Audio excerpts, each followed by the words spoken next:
Ya, hari ini kita belajar mengenai 15 prosedur penerjemahan menurut Peter Newmark. Ya, prosedur itu adalah langkah-langkah ya, bagaimana kalau kita mau menuju lantai 2, misalkan ada tangga, jadi kita harus mengikuti prosedur. Prosedur di sini maksudnya adalah langkah, ya, tangga 1, tangga 2, tangga 3. Biasanya langkah pertama itu adalah yang paling mudah, ya. Oke. Kita mulai ada 15 prosedur penerjemahan menurut Peter Neymark. Di antaranya ini kalian bisa lihat ya di layar kalian ada 15. Kita mulai dari transference ya. So what is transference? Jadi menurut si Neymark, transference is the process of transferring a word to a text. It includes transliteration, loan, or borrowing. Jadi di sini kalau menurut Molina dan Albil kemarin di teknik penerjemahan ada disebut dengan borrowing, hanya borrowing, tapi ada dua ya, dibagi dua, ada yang pure, ada yang naturalized. Sedangkan kalau menurut Peter Neymark di dalam prosedur penerjemahnya nomor 1 adalah transfer yang disebut dengan borrowing pure ya.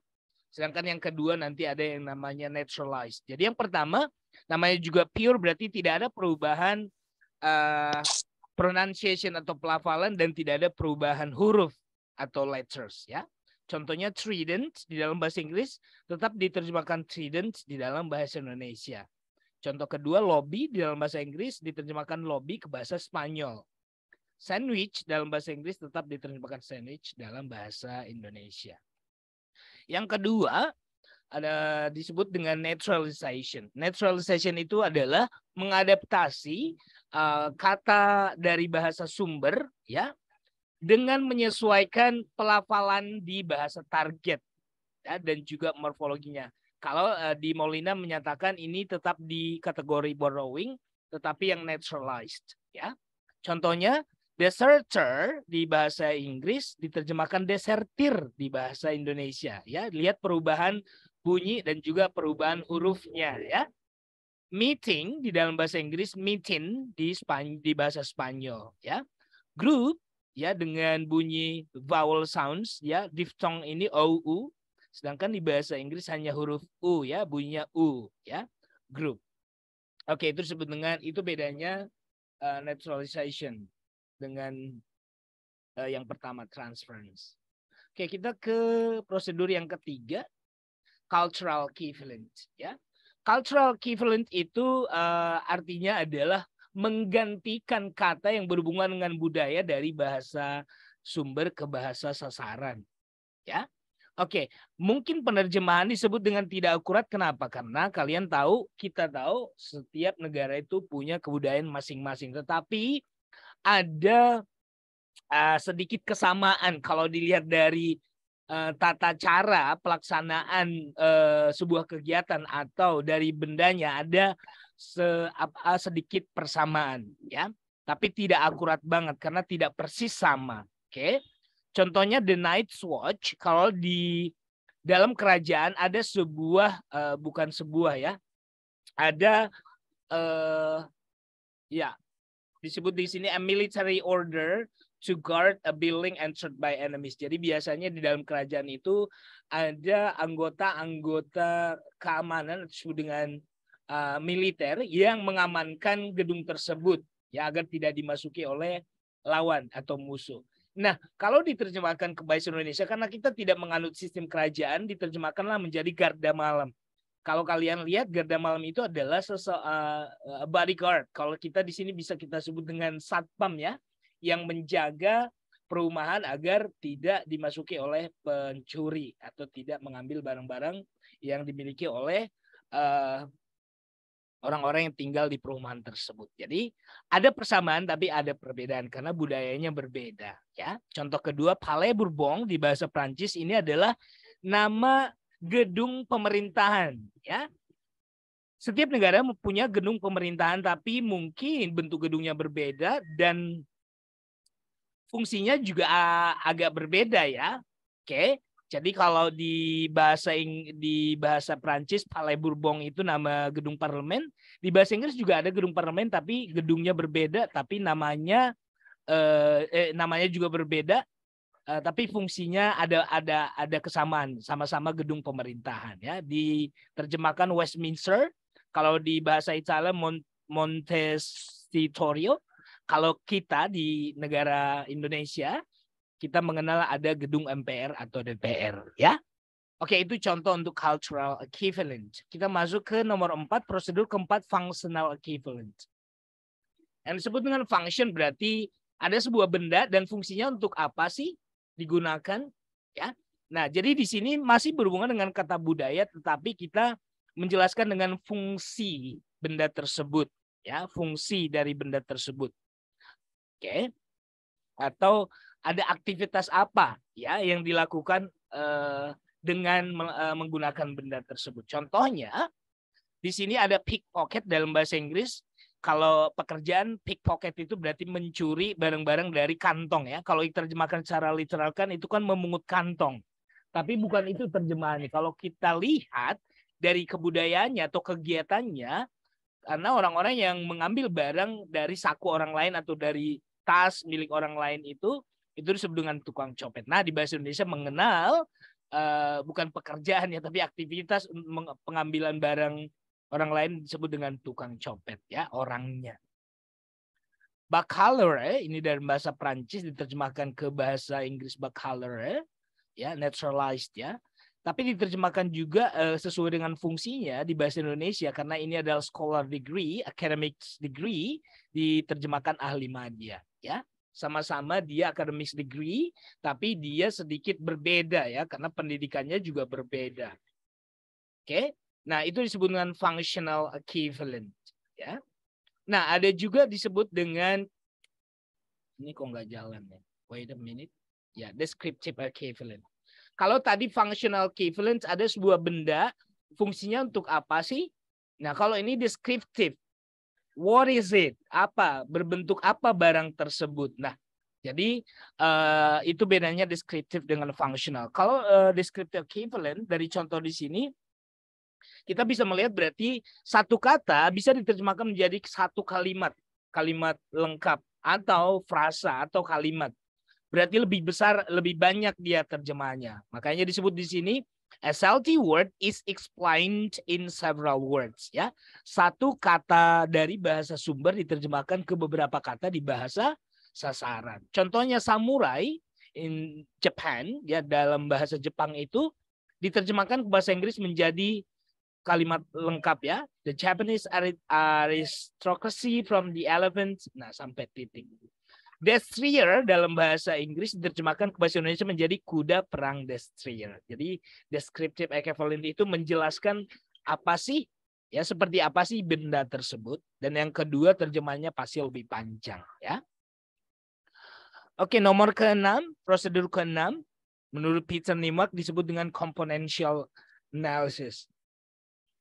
Artinya, ya membandingkan kata dari bahasa sumber dengan bahasa sasaran yang memiliki makna yang sama tapi tidak 100% itu ada ketemu kata tersebut di kamus gitu ya.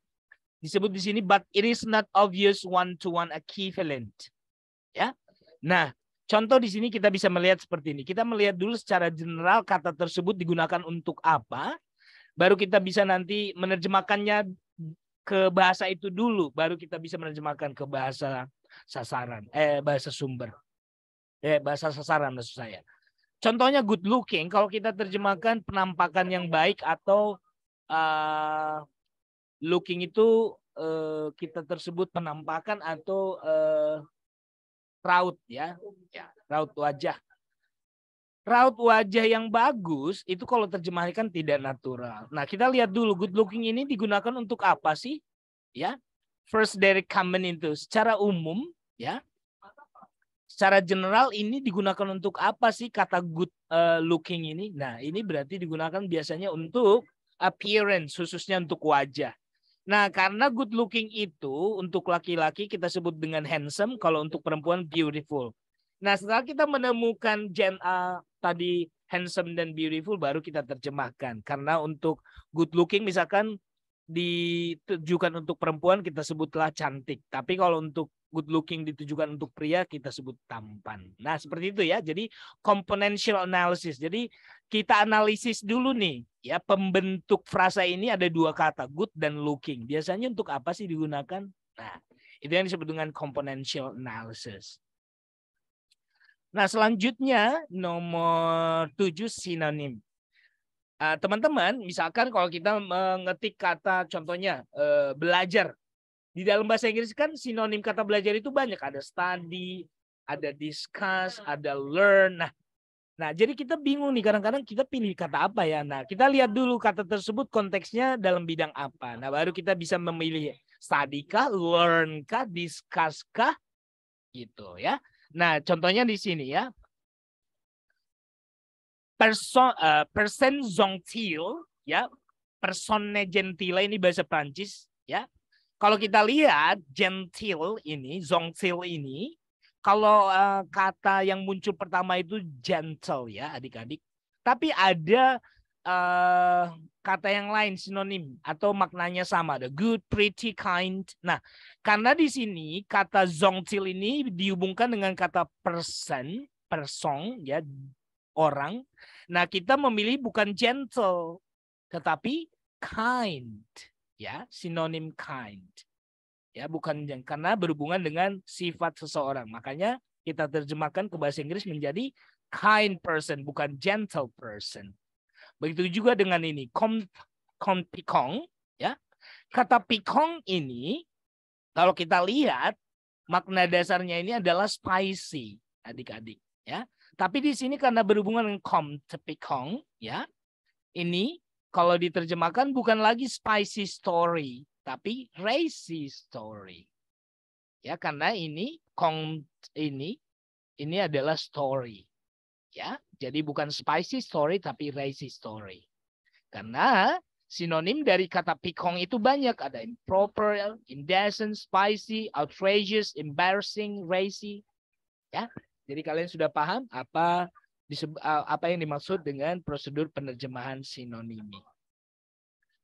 Oke, prosedur ke-8 disebut dengan true translation. Nah, kalau di strategi penerjemahan menurut Molina dan Albir yang dulu kita pelajari, ada namanya calque atau loan. Nah, persamaannya di sini, calque itu berarti tidak hanya menerjemahkan kata, tapi lebih dari satu kata, frasa atau klausa. Karena ada nanti perubahan di situ, perubahan posisi kata di dalam frasa tersebut. Ya, kayak contohnya seperti ini. Makanya di sini disebut katanya di sini foreign terms, ya, istilah-istilah asing yang tidak ditemukan di bahasa target, ya, di bahasa target, ya, atau bahasa sasaran, diterjemahkan part by part, ya. Oke, kita lihat di sini European Cultural Convention ini adalah kepanjangan ya. Jadi kalau di dalam bahasa Inggris ini European ini kata European berada di awal, cultural di tengah, convention di akhir.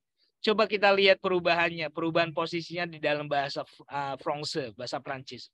Convention, cultural, European. Ya.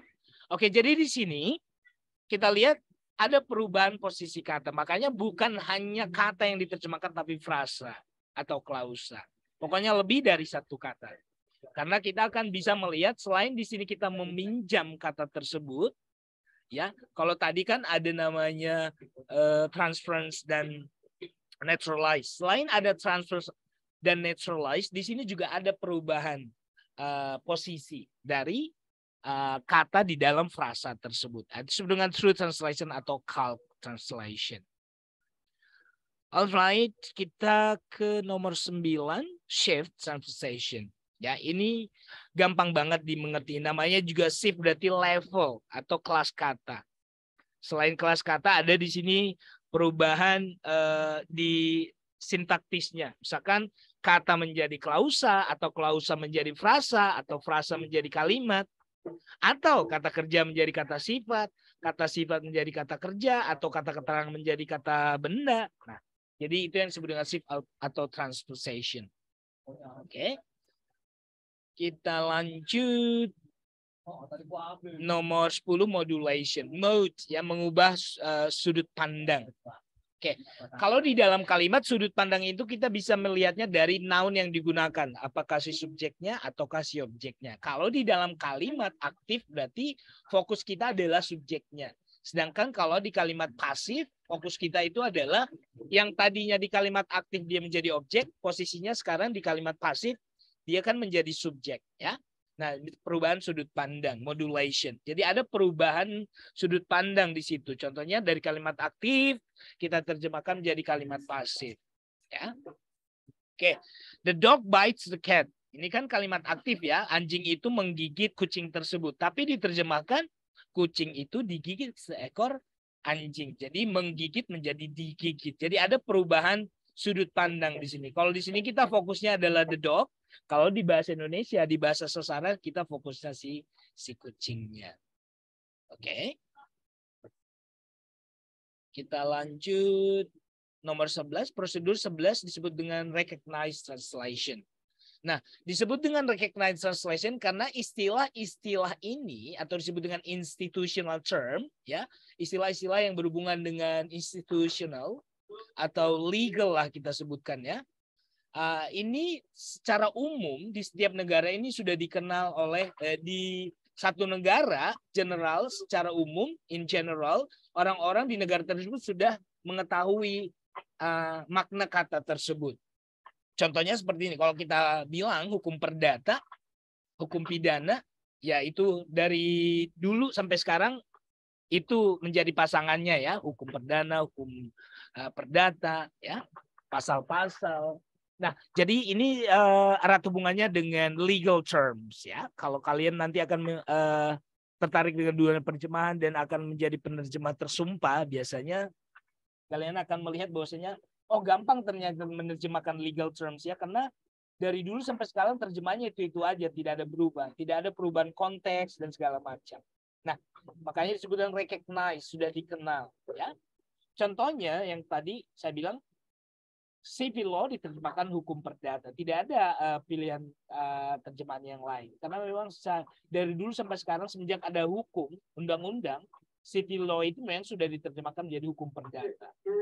Ya, bukan hukum masyarakat. Ya. Criminal law ya bukan hukum kejahatan tapi diterjemahkan hukum pidana. Dan memang secara legal dia sudah ditetapkan hukum pidana ini sudah menjadi frasa atau nama dari sebuah hukum. Disebut dengan recognized translation. Nomor 12 compensation. Ini biasanya compensation digunakan seperti free translation adik-adik. Jadi kita bebas memilih kata tapi maknanya harus sama ya. Biasanya digunakan untuk menerjemahkan karya-karya sastra. Karena kita kalau karya sastra diterjemahkan itu enggak mudah ya adik-adik, karena karya sastra itu mengandung keindahan. Contohnya puisi. Keindahan puisi dilihat dari rimanya, dari penggunaan kata-kata di dalamnya, bunyi akhirnya. Ya, jadi kadang-kadang kalau kita melihat terjemahannya pilihan katanya sangat jauh berbeda, kalau kita lihat maknanya sama. Lihat di sini adik-adik. If there is a place you gotta go, I'm the one you need to know. Kita lihat akhirannya rimanya ini o. Ada bunyi vowel o ya, diphthong, dua bunyi. O, go, no.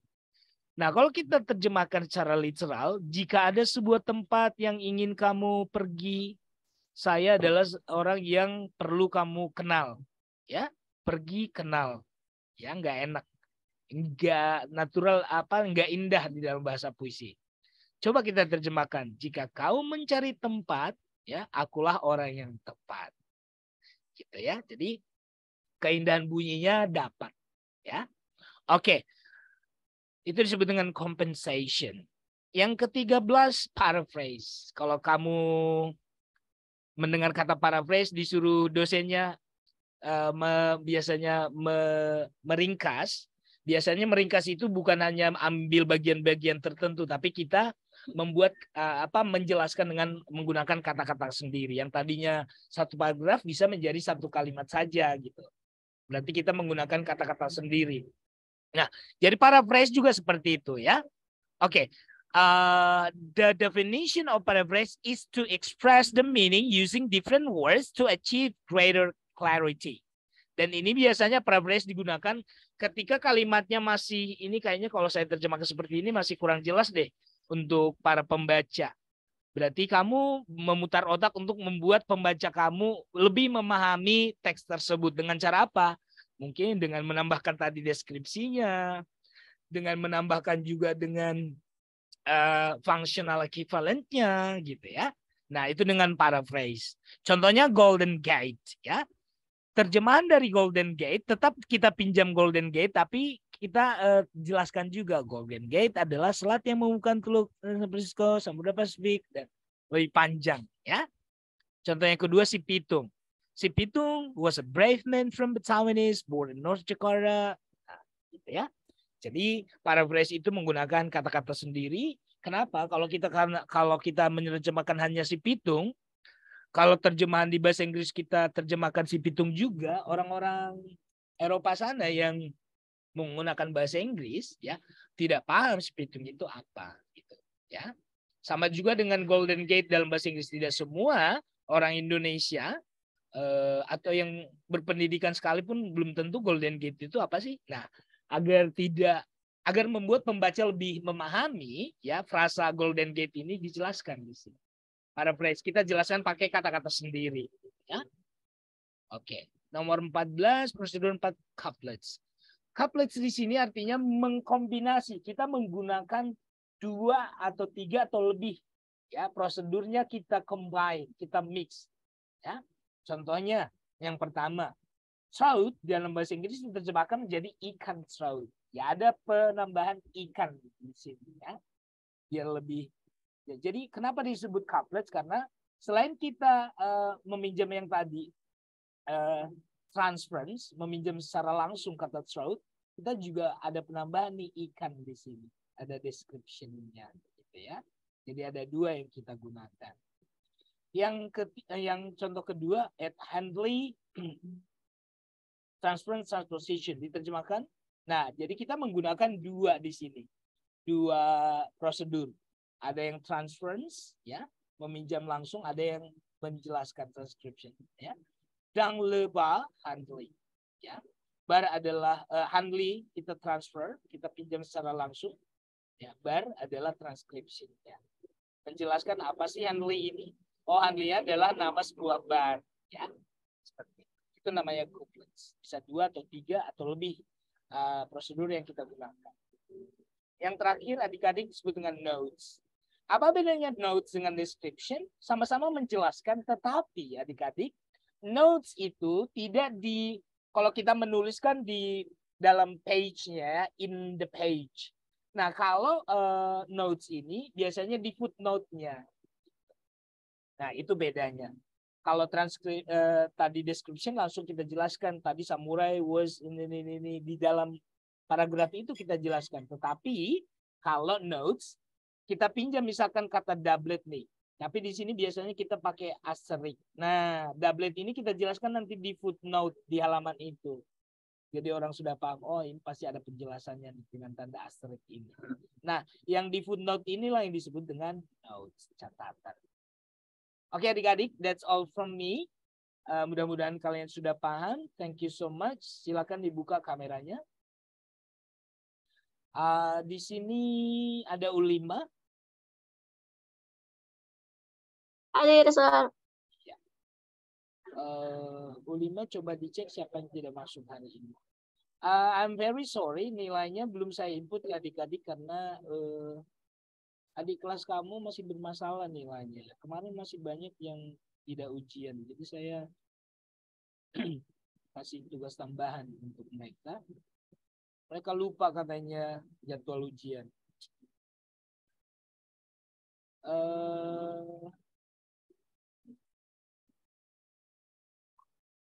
Sebentar ya.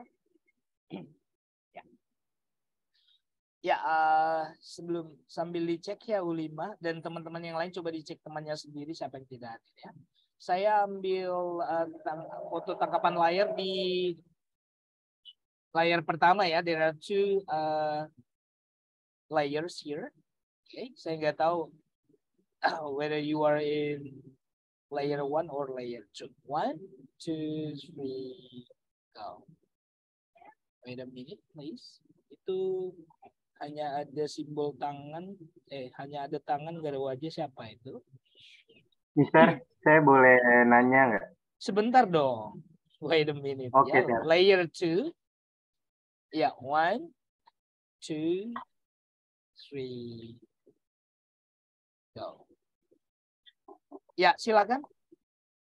Saya ingin bertanya, Sir, yang tadi tentang notes itu kalau misalnya kita kayak gini boleh nggak kata-katanya? Misalnya Halloween. Kalau kita nulisnya suatu tradisi yang Halloween ini deh April Fool. Kalau di Indonesia nggak ada kan? Kita boleh nggak ngejelasinnya misalnya kayak tradisi yang ada di luar negeri yang diadakan setiap tanggal 1 April kayak gitu boleh nggak kalau misalnya yang kita boleh banget, tapi kamu pakai notes atau description? Yang notes, Sir. Iya, nggak apa-apa. Biasanya kalau kita menggunakan notes karena yang kita jelaskan itu hanya 1 atau 2 kata. Kalau beberapa kata kan note-nya nanti lebar banget kan. Nah, jadi fungsi note itu sebenarnya kita ada yang kita tekankan, ini kata baru loh gitu. Biasanya seperti itu. Tapi yang masih secara umum, yang banyak orang sudah mengenal kata tersebut, kita langsung description aja di dalam kalimat gitu. Tapi kalau pakai note biasanya, kalau saya lihat orang-orang pakai note karena ingin menekankan sesuatu kepada pembaca. Biasanya seperti itu. Siapa tadi yang bertanya ya? Ahmad Rafi, Sir. Berarti boleh, Sir. Oke, Sir. Thank you banget, Sir. Boleh. Tapi kalau kamu nanti jadi penerjemah, tanya dulu gayanya pakai note atau enggak. Biasanya kan harus kita pahami dulu permintaan perusahaan. Biasanya mereka pakai note atau tidak. Atau tergantung si klien kita. Bisa enggak pakai note. Atau kalau mereka enggak mau note, deskripsi sama saja. Hanya itu seninya saja sih sebenarnya. Thank you, Ahmad Rafli.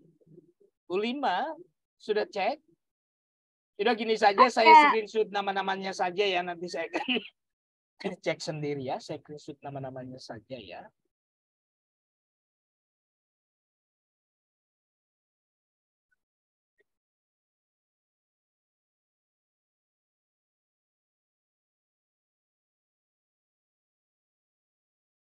Okay, it's done. Yeah, next week we'll use virtual class. Biasanya Jumat biasanya kami sudah saya infokan. Jadi U5 kalau saya lupa nanti ditanyakan kembali ya.